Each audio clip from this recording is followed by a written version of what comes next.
name is Seamus. I am the Director of Special Events here at the Cradle Aviation Museum. This is the Arcade Age exhibit. My name is George Portugal, and so I'm the Chief Preservationist for the Long Island Retro Gaming Expo. Okay, so you're ready for something awesome? Let's go check out the arcades.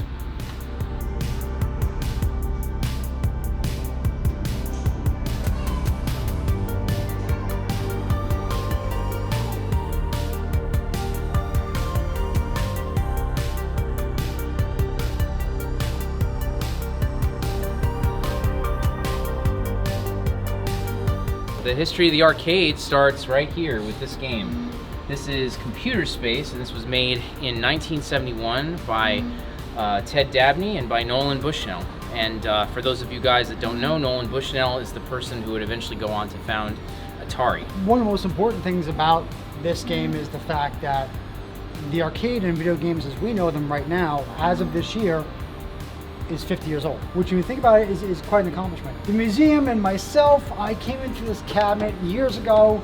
A dear friend of mine in the museums said he had a computer space and he would put it on loan to us. It wasn't working. It was a static display. You couldn't play it a few years ago for a long time.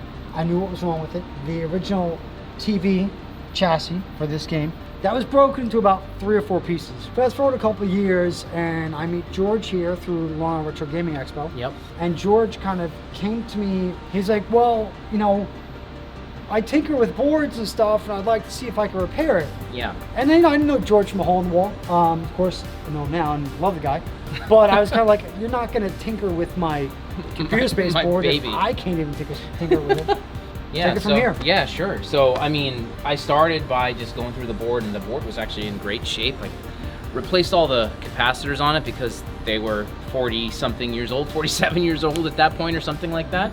So it was time to just replace those. But like Seamus said, the problem with this thing wasn't really the board, it was the monitor, because the circuit board that drives it was split in pieces. I think it must have been dropped at some point in its life, and so there was no fixing that. And so what I needed to do was my homework and figure out like how I could restore this television. And so what I learned is really, when I started doing my research on this game, is really the history of this, and it's really different from any other arcade that was ever made or since. Yep. So unlike all of these other machines in the exhibit, you know, the Computer Space was very much like a hacker DIY project, like this thing that now we think of as commonplace from Silicon Valley, but at the time there was no Silicon Valley. It was all farmland, and so like Nolan Bushnell and Ted Dabney, they were like the starting people, some of the starting people that really made Silicon Valley what it was. And so when they made this game, they took all these parts just from here and there and cobbled it together. So this is a commercial television. It's a GE Adventurer 2 TV. It's a vacuum tube television.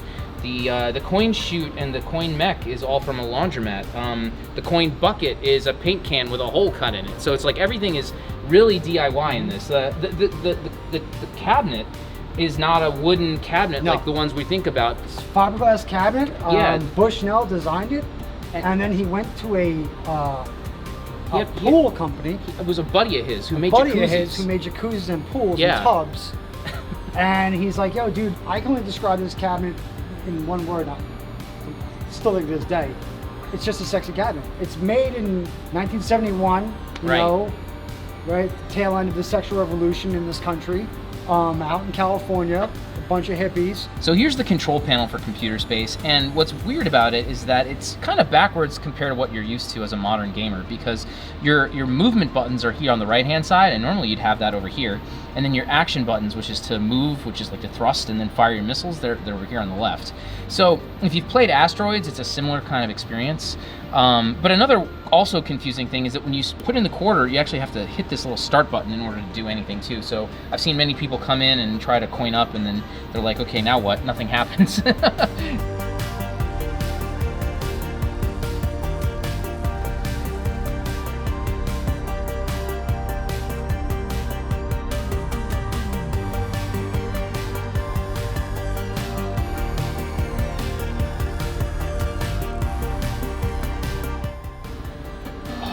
When you think of the beginning of the arcade, you really, one word comes to mind, and that's Pong. Earlier we spoke about Computer Space.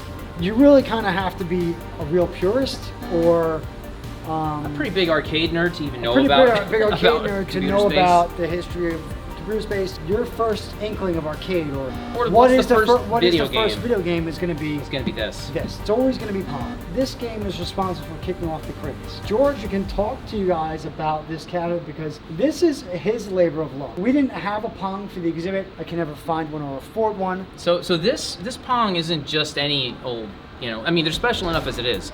But the origin of this machine, I think, really started back at the 2019 Long Island Retro Gaming Expo. Somebody by the name of Bill Lange is the owner of this machine. And so he was at the show and he saw Computer Space over there and he was like, oh, wow, a working computer space, that's amazing. And so he reached out to my good friend Joel, who was also at the show and was running the show, and he said, you know, who fixed that computer space? I have something that you guys might be interested in. And so the three of us talked, and it turned out that he had a Pong that wasn't working. About like 2 or 3 weeks later, I met Bill, and I was really floored by what I found. So I was fully expecting this. I was expecting a full-sized cabinet. What I found instead was a control panel and a circuit board, and it was just the control panel. It was in a nice little wooden box, but it was more than just that. So the thing about this unit is also its story, because it's not just anything that came from an arcade. It was never in an arcade. So the story behind this is that it was originally owned by somebody by the name of David Ahl, and David Ahl used to be the man who well, he still is. He's the man who founded Creative Computing, which is one of the very first magazines for PCs. The way that David got this was that he had a relationship with Nolan Bushnell. He was friends with Nolan Bushnell. And at the time, Nolan had just gotten sued by Magnavox, and this was one of the very first video game lawsuits. So Pong, you know, was a wild hit. Like Seamus had said, it's really what kickstarted the whole video game industry. But the concepts and the ideas in Pong are not unique to Pong. There's several games that come before it that use the concept of a table tennis sort of game.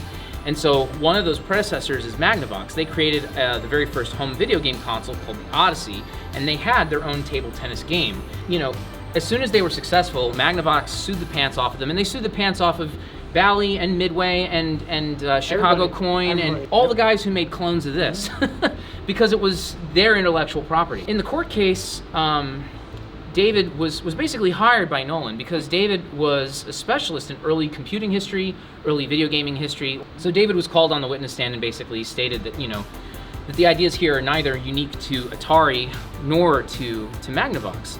In the end, it didn't really matter, so they ended up settling out of court. So I think Atari probably paid Magnavox about $3 million. They ended up licensing the intellectual property so they could continue to be successful, continue to make Pong. And at the time, Atari was still a small company. So when Nolan spoke to David afterwards, he said, "Look, I'm tight on money, but I can pay you with a Pong cabinet." And David said, "Yes," and that is what we're looking at right here. So how did the Pong cabinet go from being a full-size cabinet to a consoleized cabinet to a full-size cabinet again is a longer story. But the bottom line is that at some point David had to move and he didn't have the space. He didn't want to get rid of the game, so he ended up consoleizing it himself. So he kept the control panel. So this is the original control panel. These are the original dials and all that. And he kept the game, and he had some way of hooking it up to the television. At some point, I think he must have lost the original television. We never found that. So when I got the game, it definitely was not working, but we also didn't know how to connect it up to a television or test it or anything. And so thankfully, all of my hard work on Computer Space directly assisted me with fixing this, because this game, just like Computer Space, accepts composite video, and thankfully there's a little bit more information out there on how it works. And so I was able to build an adapter so that I could take this and I could hook it up to any TV with composite video. Even a modern HDMI flat panel display can play Pong. So I started with that, and then I realized it was having trouble accepting coins, and so it was actually just one chip that had failed on the board. Everything else on the board was working perfectly.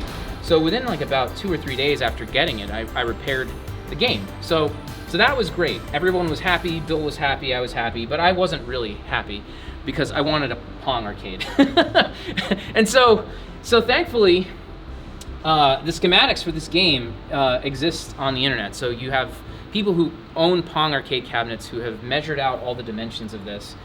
And so I was able to do that, and thankfully my father is exceptionally good with woodworking, and so this is really more, the cabinetry is really him, not me. I just followed orders and just gave him the information. I was like, look, can you make this? And he was like, yeah, so he did. And I mean, there's other parts of this that were neither him nor me, so like, we got a car detailer to paint the bezel and match the paint on the control panel so that you can't even tell that this is original and this is not. They're perfectly matched. We got the correct decals over here.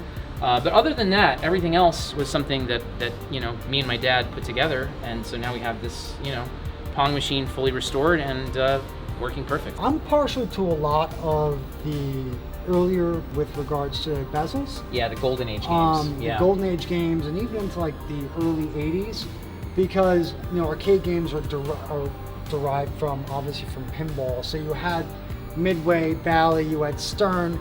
They were all Williams. They were all in the coin-op business for years. They were all in the coin-op business for decades, doing pinball. So you would get a bezel then for an arcade cabinet, Space Invaders. They look exactly like the glass from a pinball on a machine. Pinball machine, which is backlit. Like there was like, which is backlit and has some transparency. Yeah. Yeah. I love this game too for its design. Yeah, Scramble. That's Scramble, right. That's what it is. But I love the early bezels because they're so reminiscent of pinball glass. Another thing that's cool about this particular game, and you'll see this on a couple of the cabinets that we have here, is that with the later games, they would have art and they would just, you know, adhere it on. It was like basically laminated on. Whereas games like this are stenciled. So they would have a stencil, they'd put it on here and they'd spray it in, and so you can really clearly see that here on the art because it has this blurry effect to it. And that's exactly like a lot of the older electromechanical pinball games and some of the other pins that had side art, exactly like. They were really creative too about the whole presentation, like even beyond the bezels. So this game is a perfect example of that because you've got some art graphic in the back, and so it gives this three-dimensional kind of effect to it. And if you come in close with the camera, you'll actually realize that the monitor is down here and the text is actually inverted. Everything is flipped.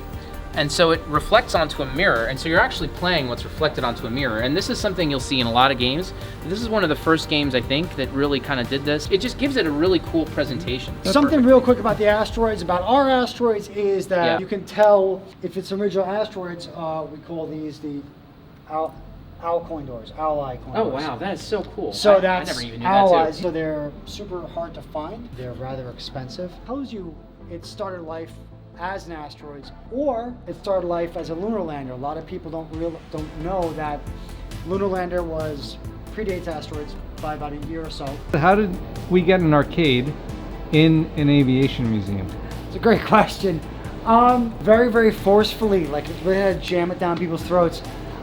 It was an idea that, honestly, man, I was like sitting around, and for some reason the idea of arcade cabinets popped into my head, and I was like, you know what would be really, really cool? I've never seen an actual exhibit dedicated to the history of the arcade, of the subculture of the arcade in America. I wrote up a huge proposal, and the executive directors of the museum saw that it was a natural fit.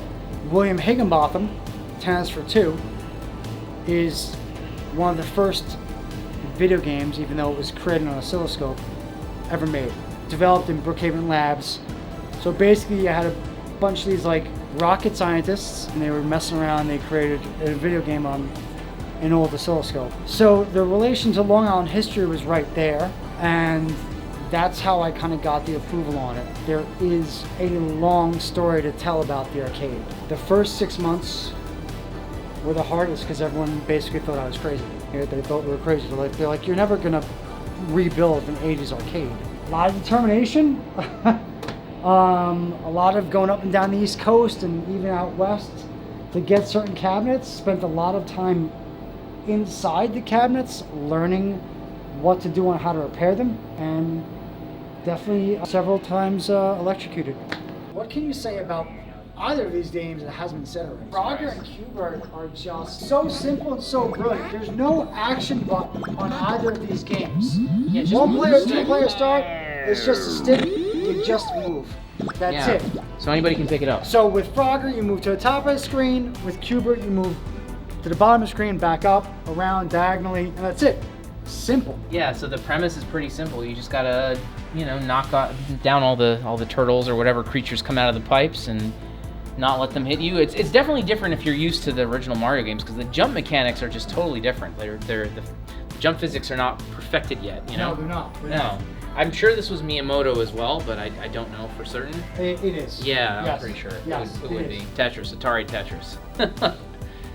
The licensing story on this game.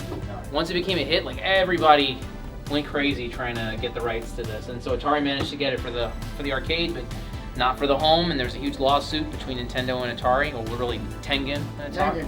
But this is a really fun version of the game. It's like Tengen Tetris if you've played the Nintendo version, and yeah, definitely a great two-player game. Secret weapon under here. Yeah, let's talk about the secret There's a weapon. secret weapon under here. So, like, right before the pandemic, February, did a call from a friend of mine. He's got a couple of cabinets for me. He drops off this huge, giant, hulking green. Yeah. This huge, just giant, hulking, massive green crap. It's a PGA golf game, right? And we don't care about golf. I don't want PGA golf games. So I'm like, oh, it's huge. Like, I can make this a fighter. On my free time, I'm here and I'm stripping this out. So I'm taking all the golf crap out of it, whatever. And I realize, I'm like, wait a second. I realized there was several other buttons on this thing. So I realized they had cut this big, giant, gaping hole right in the middle of it to put the stupid trackball. Yeah. For crappy golf games, That then it was obviously in a crappy Long Island dive bar. Right. Where crappy dumbheads, played it, and they took a perfectly wonderful, gorgeous cabinet and they ruined it by putting a stupid golf game in it. So I'm like, all right, doing a little archaeological work here. Arcade archaeology is awesome. I love doing it. And I'm like, okay, then what was this? And I start kind of like looking at all the different buttonholes that are there. So I'm like, all right, let me pull off the control panel Artwork. Yeah. And I pull it off and I start seeing this brown stuff underneath, whatever it's like that. And I'm like, son of a bitch. I'm like, was this an NBA Jam? I pull the whole thing off and there it is. I get the cord and I'm like, holy crap, this is an NBA Jam. Then I look in the back of the cabinet, I look in tight and pulling the guts out, and there's a little Midway sticker there that says Midway NBA Jam. I'm like, well, that's what it's going to be. well, that's what it's going to be now. It's not going to be a fighter. Now it's going to go back to being an NBA Jam, what it started life as. Like a lot of what I do, and then now a lot of what George has started getting into doing with me, is, listen, what was the cabinet before what was the first iteration of this cabinet? And if it's a really cool game, we try to be like, all right, let's make it that Let's thing. bring it Let's back go to what it was. Yeah. Instead of, whatever it is now. I mean, whatever crummy game it is now. So, we went out, we got a board set. I'm still waiting a graphics package. We did the body work on it. Yeah, Let's do a little bit more body work on it. All new controls. New harness. All new buttons matching. Try to get OEM buttons, OEM parts, whatever like that. You can see I had to fill in all the gaps with Bondo. And now I'll have to just take the controllers out and the buttons out and then put new graphics in. New light in there. And be ready to go. It's ready to go. Moonwalker. Moonwalker. What can you say about Moonwalker? What can you say about Moonwalker except that I played it again after years of not playing the arcade version, and let me tell you something. There's some weird stuff in this game. crap going on in this game. That is, if you look at it like from your perspective now, like circa 2021, you look back, you're like, yeah, okay. This is really inappropriate. This is really weird. Is wicked inappropriate. Really weird. But it's fun. I mean, it's fun. It's a quick game. It's a quick beat 'em up. It's fun, and it's got weird. Michael Jackson. So yeah, and bubbles. Awesome. Aside from this being a really cool game, it's a fun game where you have a twin stick kind of configuration where one moves and one shoots. But one thing that's really nice about this cabinet that's kind of cool is you can see evidence of cigarette burns. So this is the original control panel, everything on this, but just little touches like this that give you a feel for the time and the culture of the 80s. Like, you wouldn't see that anywhere, and certainly not on a modern cabinet where smoking's definitely not going to happen. I mean, we could talk about this game till we're blue in the face, but this is the original Street Fighter World Warrior. If you find an arcade cabinet out there and it's got 6 drill holes or a little bit of this color on the control panel, then chances are it was a Street Fighter World Warrior. And I can't tell you how many games out there were removed and then converted into Street Fighter, because this thing was like a cultural phenomenon. It was such a huge thing. Guys, thanks for coming on a quick little tour of the arcade exhibit. The arcade exhibit is located at the Cradle Aviation Museum in Garden City, New York. The exhibit itself is open Saturdays and Sundays. We do have sessions, so it's open from 11 till 4:30. Tickets are available at the box office. Tickets are available online. Check our website, www.cradleaviation.org. Click on the arcade exhibit, and that will fill you on everything you need to know. And then if you guys are interested in more than just arcades, the Long Island Retro Gaming Expo is hosted every year here at the Cradle of Aviation. So we will have all these arcade cabinets and then a ton of video game consoles, panelists, you know, all sorts of vendors, and tons of stuff having to do with retro gaming. So check us out every August at the Cradle of Aviation Museum.